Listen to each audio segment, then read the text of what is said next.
രാവിലെ ചിലപ്പോൾ ആളുകൾ അറിയാതെ ചില തെറ്റുകൾ ചെയ്യാറുണ്ട്. അത് അവരുടെ ജോലിയെയും ആരോഗ്യത്തെയും ബാധിക്കുന്നു. ശാസ്ത്രങ്ങളിൽ പറയുന്ന ചില കാര്യങ്ങൾ രാവിലെ ഉണർന്നയുടൻ ചെയ്യാൻ പാടില്ലെന്ന് നിങ്ങൾ അറിഞ്ഞിരിക്കണം.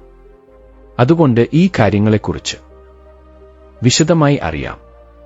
സുഹൃത്തുക്കളെ, ഒരാൾ എന്തുകൊണ്ടാണ് ജീവിതകാലം മുഴുവൻ ദരിദ്രനായിരിക്കുന്നത്, അതേസമയം മറ്റൊരാൾ ദാരിദ്ര്യത്തിൽ നിന്ന് വേഗത്തിൽ ധനികനായി മാറുന്നു എന്ന്? എനിക്ക് കൃപ കൂടി പറയുക. ഇതിന്റെ രഹസ്യം എന്താണ് സുഹൃത്തുക്കളെ? അപ്പോൾ മനുഷ്യൻ ജീവിതകാലം മുഴുവൻ ദരിദ്രനായി ഇരിക്കുന്നതിനുള്ള 4 കാരണങ്ങൾ നിനക്ക് പറഞ്ഞുതരാം. ഈ 4 ശീലങ്ങളും മനുഷ്യൻ രാവിലെ ഉണർന്നയുടൻ ചെയ്യുന്നു.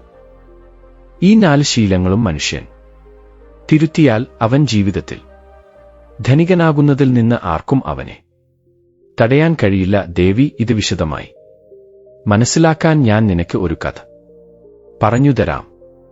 എന്നാൽ ഈ കഥയെ ഇടയിൽ വിടാതെ പോകുന്ന തെറ്റ് ചെയ്യരുത്.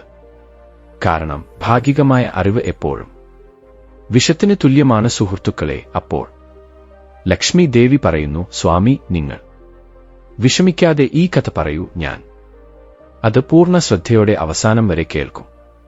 അതുകൊണ്ട് സുഹൃത്തുക്കളെ, നിങ്ങളും ഈ കഥ പൂർണ്ണ ശ്രദ്ധയോടെ അവസാനം വരെ കേൾക്കണം. നിരീക്ഷകരെ, അപ്പോൾ ഭഗവാൻ ശ്രീ ഹരിവിഷ്ണു കഥ തുടങ്ങുന്നു. അദ്ദേഹം പറയുന്നു, ദേവി, ഒരു കാലത്ത് ഒരു ചെറിയ ഗ്രാമത്തിൽ ഒരു സന്യാസി മഹാരാജാവിന്റെ ആശ്രമം ഉണ്ടായിരുന്നു. സന്യാസി മഹാരാജാവ് തന്റെ അഗാധമായ അറിവിനും ജീവിതത്തിലെ ആഴത്തിലുള്ള രഹസ്യങ്ങൾ പരിഹരിക്കാനുള്ള കഴിവിനും പേരുകേട്ടവനായിരുന്നു. ആളുകൾ തങ്ങളുടെ പ്രശ്നങ്ങൾക്ക് പരിഹാരം കാണാൻ ദൂര സ്ഥലങ്ങളിൽ നിന്ന് അദ്ദേഹത്തിന്റെ അടുത്തേക്ക് വരുമായിരുന്നു. ഗ്രാമത്തിൽ രാമു എന്നൊരു പാവപ്പെട്ട കർഷകൻ തന്റെ ഭാര്യ സീതയോടും 2 കുട്ടികളോടും ഒപ്പം താമസിച്ചിരുന്നു. രാമുവിന്റെ ജീവിതം വളരെയധികം കഷ്ടപ്പാടുകൾ നിറഞ്ഞതായിരുന്നു. അവൻ കൃഷി ചെയ്യാൻ വളരെ കുറഞ്ഞ ഭൂമി മാത്രമേ ഉണ്ടായിരുന്നുള്ളൂ. അത് കല്ലുകളും മുള്ളുകളും നിറഞ്ഞതായിരുന്നു. കുറ്റിക്കാടുകളാലും നിറഞ്ഞിരുന്നു. ആ സ്ഥലത്ത് കൃഷി ചെയ്യുന്നത് രാമുവിന് എളുപ്പമുള്ള കാര്യമായിരുന്നില്ല. എന്നാൽ അവൻ പൂർണ്ണമായി ശ്രമിച്ചു. രാമു രാവിലെ വൈകിയാണ് ഉണർന്നത്. തന്റെ ദിവസം ഒരു പദ്ധതിയും ഇല്ലാതെ ആരംഭിച്ചു. മിക്കവാറും അവൻ മടി കാരണം തന്റെ ജോലികൾ മാറ്റിവെച്ചു പോയിരുന്നു. അവന്റെ വിളകൾ കൃത്യസമയത്ത് വിതയ്ക്കുകയോ അല്ലെങ്കിൽ ശരിയായി പരിപാലിക്കുകയോ ചെയ്തില്ല. ഇതിന്റെ ഫലമായി അവന് പലപ്പോഴും നഷ്ടം സംഭവിച്ചു. ഇത് കുടുംബത്തിന് ആവശ്യമായ ധാന്യങ്ങളും വരുമാനവും നേടുന്നത് വളരെ ബുദ്ധിമുട്ടാക്കി. രാമുവിന്റെ ഭാര്യ സീത കഠിനാധ്വാനിയും ക്ഷമയുമുള്ള ഒരു സ്ത്രീയായിരുന്നു അവൾ. രാവിലെ നേരത്തെ എഴുന്നേറ്റ് വെള്ളം നിറയ്ക്കുക, കുട്ടികളെ ഒരുക്കുക, പാചകം ചെയ്യുക തുടങ്ങിയ എല്ലാ വീട്ടുജോലികളും അവൾ ചെയ്തു.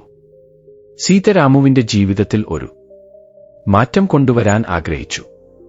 പക്ഷേ അവൻ തന്റെ ശീലങ്ങൾ മാറ്റിക്കൊള്ളാൻ തയ്യാറായിരുന്നില്ല. അവരുടെ വീട് മണ്ണും വൈക്കോലും കൊണ്ട് നിർമ്മിച്ചതായിരുന്നു. അതിന്റെ മേൽക്കൂര ഓരോ മഴയിലും ചോർന്നൊലിക്കും.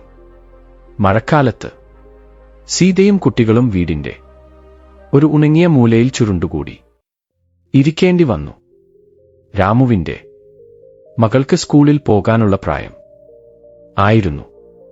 പക്ഷേ അവളെ പഠിക്കാൻ അയക്കാൻ വീട്ടിൽ ആവശ്യത്തിന് പണം ഇല്ല. അവന്റെ മകനും ചെറിയവനാണ്. അവൻ ഇടയ്ക്കിടെ രോഗബാധിതനാകും. രാമുവിന്റെ ഈ അവസ്ഥ കണ്ട് ഗ്രാമവാസികളും അവനെ നിരുത്സാഹപ്പെടുത്തി. ചിലർ അവനെ മടിയൻ എന്ന് വിളിച്ചു. ചിലർ അവന്റെ ഭാഗ്യത്തെ കുറ്റപ്പെടുത്തി. രാമുവിന് താൻ വളരെ നിരാശനാണെന്നും നിസ്സഹായനാണെന്നും തോന്നി.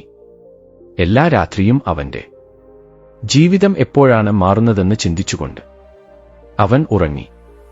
എന്നാൽ അടുത്ത ദിവസം രാവിലെ അവൻ വീണ്ടും അതേ പതിവ് തുടർന്നു.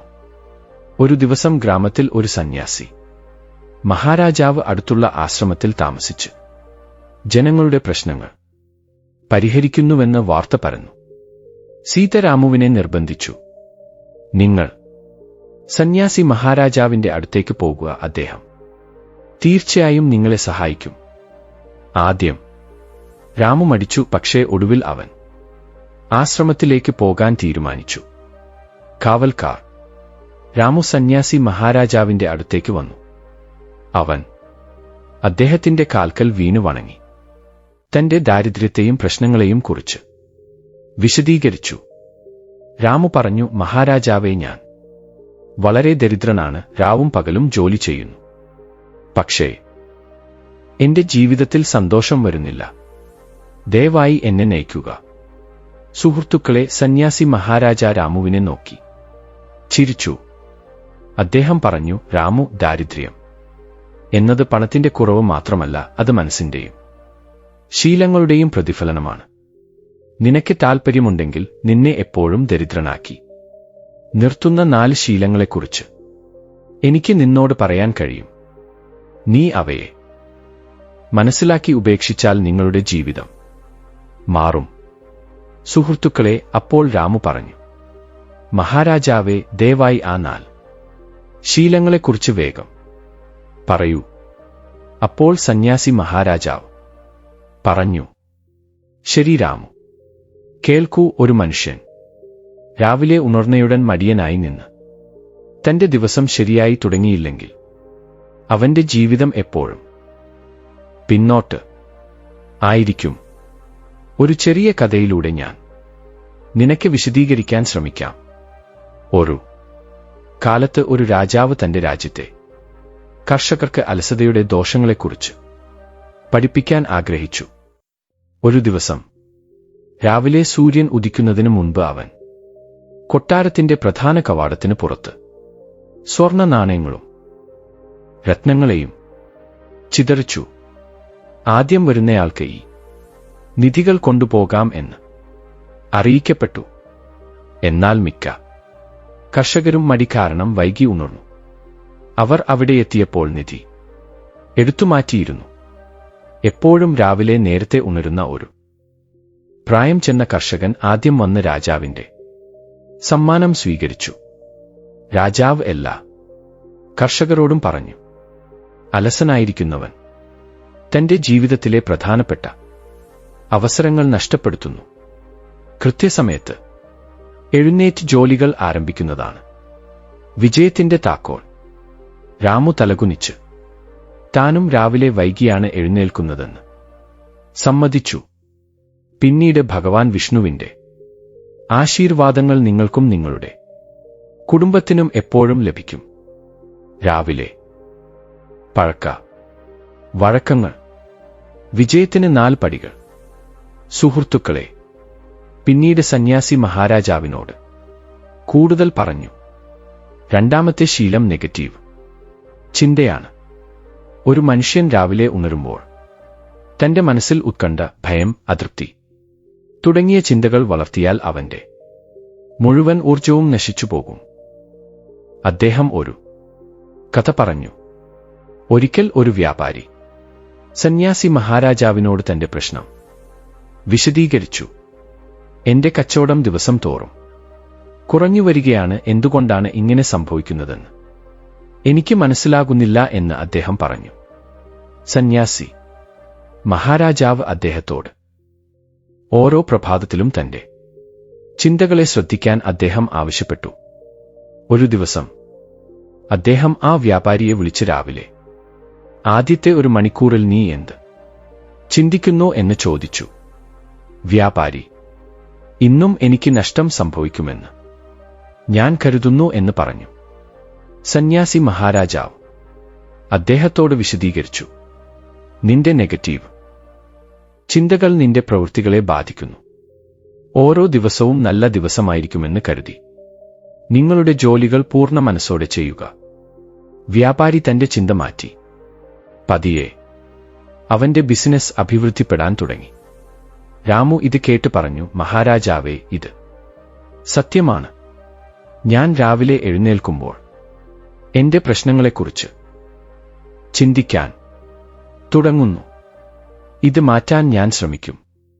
സുഹൃത്തുക്കളെ, സന്യാസി മഹാരാജാവ് കൂടുതൽ പറഞ്ഞു.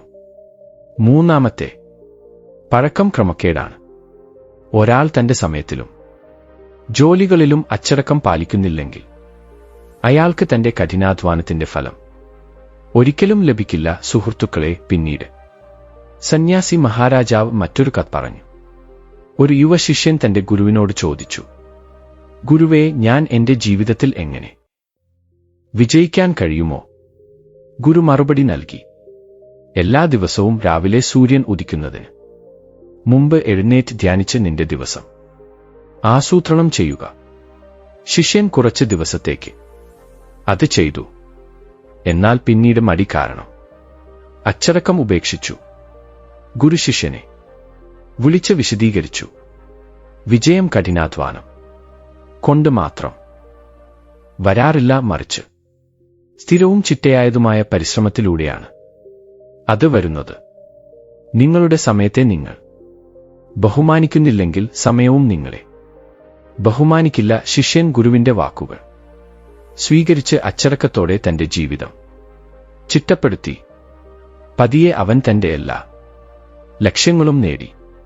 സുഹൃത്തുക്കളെ, രാമുവിന്റെ ദൈനംദിന ജീവിതം ചിട്ടയില്ലാത്തതും തന്റെ ജോലികളിൽ അലസനാണെന്നും അവൻ മനസ്സിലാക്കി. ശിക്ഷണം പാലിക്കാമെന്ന് സന്യാസി മഹാരാജാവിന് ഉറപ്പു നൽകി. ഒടുവിൽ സന്യാസി മഹാരാജാവ് പറഞ്ഞു, നാലാമത്തെ ശീലം അസ്ഥിരതയാണ്. ഓരോ ദിവസവും നീ പുതിയതായി ഒന്ന് തുടങ്ങുകയും അത് പൂർത്തിയാക്കാതിരിക്കുകയും ചെയ്താൽ നിന്റെ ജീവിതം എപ്പോഴും പൂർണ്ണമാകാതെയിരിക്കും. ഇത് നന്നായി മനസ്സിലാക്കാൻ അദ്ദേഹം മറ്റൊരു കഥ പറഞ്ഞു. ഒരു വ്യക്തി തന്റെ ഗ്രാമത്തിൽ ഒരു മനോഹരമായ പൂന്തോട്ടം നിർമ്മിക്കാൻ സ്വപ്നം കണ്ടു. അദ്ദേഹം നിരവധി ചെടികൾ നട്ടു, പക്ഷേ ഒന്നിനെയും പരിപാലിച്ചില്ല. അദ്ദേഹം എല്ലാ ദിവസവും ഒരു പുതിയ ചെടി നട്ടു, പക്ഷേ പഴയ ചെടികൾക്ക് വെള്ളം ഒഴിക്കാൻ മറന്നുപോയിരുന്നു. കുറച്ചുകാലത്തിനു ശേഷം അദ്ദേഹത്തിന്റെ എല്ലാ ചെടികളും ഉണങ്ങിപ്പോയി. എന്തുകൊണ്ടാണ് വിജയിക്കാത്തതെന്ന് ചോദിച്ചപ്പോൾ അദ്ദേഹം പറഞ്ഞു, ഞാൻ ഓരോ തവണയും ഒരു പുതിയ ജോലി തുടങ്ങി, പക്ഷേ ഒരു ജോലിയും പൂർത്തിയാക്കിയില്ല. സന്യാസി മഹാരാജാവിനോട് പറഞ്ഞു, സ്ഥിരതയില്ലാത്ത സ്വഭാവത്തോടെ വാഴുന്നവൻ തന്റെ ലക്ഷ്യം ഒരിക്കലും നേടില്ല. നിങ്ങളുടെ സ്വപ്നങ്ങൾ സാക്ഷാത്കരിക്കാൻ സ്ഥിരതയും ശ്രദ്ധയും അത്യാവശ്യമാണ്. സുഹൃത്തുക്കളെ, രാമു പല ജോലികളും തുടങ്ങിയെങ്കിലും അവയൊന്നും പൂർത്തിയാക്കിയില്ലെന്ന് മനസ്സിലാക്കി. തന്റെ ജോലികൾ പൂർത്തിയാക്കുന്ന ശീലം വളർത്താമെന്ന് സന്യാസി മഹാരാജാവിന് ഉറപ്പു നൽകി. സന്യാസി മഹാരാജാവിന്റെ വാക്കുകൾ രാമുവിന്റെ ജീവിതത്തിൽ ആഴത്തിലുള്ള സ്വാധീനം ചെലുത്തി. അവൻ തന്റെ പ്രഭാത ദിനചര്യകൾ മാറ്റാൻ തീരുമാനിച്ചു. ഇപ്പോൾ അവൻ രാവിലെ നേരത്തെ എഴുന്നേറ്റു. തന്റെ ദിവസം പ്രാർത്ഥനയോടും ധ്യാനത്തോടും കൂടി ആരംഭിച്ചു. ധ്യാനം അവൻ മാനസിക സമാധാനം നൽകി. അവന്റെ ചിന്തകൾ പോസിറ്റീവായി മാറി. അവൻ തന്റെ പാടത്ത് ജോലി ചെയ്യാനുള്ള ഒരു ദിനചര്യ രൂപീകരിച്ചു. രാമു തന്റെ പുരോഗതിയുടെ പ്രധാന കാരണം അച്ചടക്കമാണെന്ന് പഠിച്ചു. എല്ലാ ദിവസവും 8 മണിക്കൂർ വയലിൽ ജോലി ചെയ്യാനും അതിനുശേഷം കുടുംബത്തോടൊപ്പം സമയം ചെലവഴിക്കാനും അദ്ദേഹം തീരുമാനിച്ചു. ഒരാഴ്ചയ്ക്കുള്ളിൽ ഒരു പുതിയ വിള നടുകയോ പഴയ വയലുകൾ വൃത്തിയാക്കുകയോ ചെയ്യുന്നത് പോലുള്ള ചെറിയ ലക്ഷ്യങ്ങൾ അദ്ദേഹം സ്ഥാപിച്ചു. എല്ലാ ദിവസവും തന്റെ ലക്ഷ്യം നേടാൻ അദ്ദേഹം പ്രതിജ്ഞാബദ്ധനായിരുന്നു. പതിയെ രാമു തന്റെ ജീവിതത്തിൽ മാറ്റങ്ങൾ കാണാൻ തുടങ്ങി. അദ്ദേഹത്തിന്റെ വിളകൾ നന്നായി വളരാൻ തുടങ്ങി. ഗ്രാമവാസികൾ അദ്ദേഹത്തിന്റെ കഠിനാധ്വാനത്തെ അഭിനന്ദിക്കാൻ തുടങ്ങി. തന്റെ വരുമാനം കൊണ്ട് മക്കൾക്ക് വിദ്യാഭ്യാസം നൽകി. അതേസമയം അദ്ദേഹം തന്റെ വീട് നന്നാക്കുകയും സീതയ്ക്ക് ഒരു പുതിയ വീട് നിർമ്മിക്കുകയും ചെയ്തു. അരയ്ക്കുന്ന യന്ത്രം വാങ്ങി. അത് അവളുടെ വീട്ടുജോലികൾ എളുപ്പമാക്കി. രാമുവിന്റെ ജീവിതം ഇപ്പോൾ പൂർണ്ണമായി മാറി. അവനെ മടിയനും പരാജയപ്പെട്ടവനുമെന്ന് ഒരു കാലത്ത് വിളിച്ച ഗ്രാമവാസികൾ ഇപ്പോൾ അവനെ പ്രശംസിക്കാൻ തുടങ്ങി. സീതയും തന്റെ ഭർത്താവിന്റെ പുതിയ ശീലങ്ങൾ കണ്ട് സന്തോഷിച്ചു. രാമുവും സീതയും ഇപ്പോൾ തങ്ങളുടെ കുട്ടികളോടൊപ്പം സന്തോഷകരമായ ജീവിതം നയിച്ചു. സന്യാസി മഹാരാജാവ് സൂചിപ്പിച്ച 4 പതിവ് ശീലങ്ങൾ രാമുവിന്റെ ജീവിതത്തെ പൂർണ്ണമായും മാറ്റിമറിച്ചു. ദാരിദ്ര്യത്തിൽ നിന്ന് പുറത്തുവരാനുള്ള വഴി കണ്ടെത്തിയെന്ന് മാത്രമല്ല, മനസ്സിലും ആത്മാവിലും സംതൃപ്തിയും സമാധാനവും അവൻ നേടി. സുഹൃത്തുക്കളെ, ഇത് കൂടാതെ മറ്റൊരു 4 കാര്യങ്ങൾ കൂടിയുണ്ട്. ആളുകൾ രാവിലെ അറിയാതെ പലതവണ ചെയ്യുന്നവയാണോ അവ? അവരുടെ ജോലിയെയും ആരോഗ്യത്തെയും ബാധിക്കുന്നു. ശാസ്ത്രങ്ങളിൽ പരാമർശിച്ചിട്ടുള്ള ചില പ്രവൃത്തികളുണ്ട്. അവ രാവിലെ ഉണർന്ന ശേഷം ഒരിക്കലും ചെയ്യരുത്. അല്ലെങ്കിൽ നല്ല ഭാഗ്യത്തിന് പകരം ദുഃഖങ്ങളുടെ മലകൾ കുമിഞ്ഞുകൂടാൻ തുടങ്ങുന്നു. അതിനാൽ രാവിലെ ഒരിക്കലും ചെയ്യാൻ പാടില്ലാത്ത ആ 4 കാര്യങ്ങൾ എന്തൊക്കെയാണെന്ന് ഇപ്പോൾ നോക്കാം. അതേ സുഹൃത്തുക്കളെ, രാവിലെ ഉണരുമ്പോൾ നമ്മൾ ചെയ്യാൻ പാടില്ലാത്ത 4 കാര്യങ്ങളെക്കുറിച്ചാണ് നമ്മൾ ഇപ്പോൾ കാണാൻ പോകുന്നത്. കണ്ണാടി നോക്കുന്നത്. സുഹൃത്തുക്കളെ, ആദ്യത്തെ കാര്യം കണ്ണാടിയാണ്. അതെ, രാവിലെ ഉണരുമ്പോൾ പലരും ആദ്യം കണ്ണാടിയിൽ തങ്ങളെ തന്നെ നോക്കുന്നു. എന്നാൽ വാസ്തുശാസ്ത്രമനുസരിച്ച് ഇത് അശുഭകരമായി കണക്കാക്കപ്പെടുന്നു. രാവിലെ ഉണരുമ്പോൾ ആദ്യം ദൈവത്തെ ദർശിക്കുന്നത് വളരെ നല്ലതാണ്. ഇങ്ങനെ ചെയ്യുന്നതിലൂടെ ദിവസം മികച്ച രീതിയിൽ ആരംഭിക്കും. നിശ്ചലമായ ഘടികാരം. രണ്ടാമത്തെ കാര്യം നിശ്ചലമായ ഘടികാരം. ഒരു വ്യക്തിയുടെ ഭാഗ്യം ഘടികാരവുമായി ബന്ധപ്പെട്ടിരിക്കുന്നു. വീട്ടിൽ നിന്നിരിക്കുന്ന ഘടികാരം മോശം സമയം വരുന്നതിനെ സൂചിപ്പിക്കുന്നു. ശാസ്ത്രമനുസരിച്ച് നിന്നിരിക്കുന്ന ഘടികാരം നോക്കുന്നത് തർക്കങ്ങൾക്ക് ഇടയാക്കും. അന്നത്തെ എല്ലാ ജോലികളിലും തടസ്സങ്ങൾ ഉണ്ടാകാം. കൂടാതെ ആസൂത്രണം ചെയ്ത ജോലികൾ പോലും തകരാറിലായേക്കാം. അഴുക്കായ പാത്രങ്ങൾ. സുഹൃത്തുക്കളെ, അടുത്തത് അഴുക്കായ പാത്രങ്ങളാണ്. രാവിലെ ഉണരുമ്പോൾ അഴുക്കായ പാത്രങ്ങൾ കാണുന്നത് ശരീരത്തിൽ പോസിറ്റീവ് ഊർജത്തിന്റെ ഒഴുക്ക് കുറയ്ക്കുന്നു.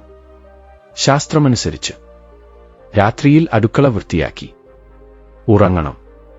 വൃത്തിയില്ലാത്ത പാത്രങ്ങൾ വീട്ടിൽ ദാരിദ്ര്യം കൊണ്ടുവരും. കാരണം ലക്ഷ്മിദേവി അടുക്കളയിൽ വസിക്കുന്നു. രാത്രിയിൽ വൃത്തിയില്ലാത്ത പാത്രങ്ങൾ അടുക്കളയിൽ ഇട്ട് അടുക്കള വൃത്തിയാക്കാത്തവരുടെ വീട്ടിൽ നിന്ന് ലക്ഷ്മിദേവി സ്ഥിരമായി ഒഴിഞ്ഞുമാറും. ഇത് വീട്ടിൽ ദാരിദ്ര്യം വരുത്തും. അതിനാൽ സുഹൃത്തുക്കളെ, രാത്രിയിൽ ഒരിക്കലും വൃത്തിയില്ലാത്ത പാത്രങ്ങൾ അടുക്കളയിൽ ഇടരുത്. നിഴൽ കാണുന്നത് നിരീക്ഷകരാണ്. അടുത്തത് നിഴൽ. രാവിലെ ഉണർന്നയുടൻ ആദ്യ കാഴ്ചയിൽ നിങ്ങളുടെ അല്ലെങ്കിൽ മറ്റുള്ളവരുടെ നിഴൽ കാണുന്നത് നല്ലതല്ല എന്ന് വിശ്വസിക്കപ്പെടുന്നു. നിഴലിനെ കാണുന്നത് രാഹുവിന്റെ അടയാളമായി കണക്കാക്കപ്പെടുന്നു. നിഴലിനെ കാണുന്നത് ഒരാൾക്ക് മാനസിക സമ്മർദ്ദവും ഭയവും ഉണ്ടാക്കും. ദിവസം മുഴുവൻ ജോലിയിൽ ബുദ്ധിമുട്ടുകൾ ഉണ്ടാകുകയും ശ്രദ്ധ തെറ്റുകയും ചെയ്യും. അക്രമാസക്തമായ മൃഗങ്ങളുടെ ചിത്രങ്ങൾ. അവസാനമായി അക്രമാസക്തമായ മൃഗങ്ങളുടെ ചിത്രങ്ങൾ. സുഹൃത്തുക്കളെ, രാവിലെ ഉണർന്നയുടൻ ഒരു പശുവിനെ കാണുന്നത് വളരെ മംഗളകരമായി കണക്കാക്കപ്പെടുന്നു. എന്നാൽ ശാസ്ത്രമനുസരിച്ച് രാവിലെ ആദ്യ കാഴ്ച ഒരു അക്രമാസക്തമായ മൃഗത്തിന്റെ ചിത്രത്തിലാണെങ്കിൽ പാടില്ല. ഇത് ബന്ധങ്ങളിൽ അകൽച്ചയുണ്ടാക്കുമെന്നും തൊഴിലിടങ്ങളിൽ പ്രശ്നങ്ങളുണ്ടാകാമെന്നും വിശ്വസിക്കപ്പെടുന്നു. സുഹൃത്തുക്കളെ, ഈ വീഡിയോയിൽ ഇത്രമാത്രം. ഈ വിവരം നിങ്ങൾക്ക് ഇഷ്ടപ്പെട്ടെങ്കിൽ ഈ വീഡിയോ ലൈക്ക് ചെയ്ത് നിങ്ങളുടെ സുഹൃത്തുക്കളുമായി പങ്കുവെക്കുക. കൂടുതൽ അറിവുള്ള വിവരങ്ങൾക്കായി ഞങ്ങളുടെ ചാനൽ സബ്സ്ക്രൈബ് ചെയ്യുക. നന്ദി.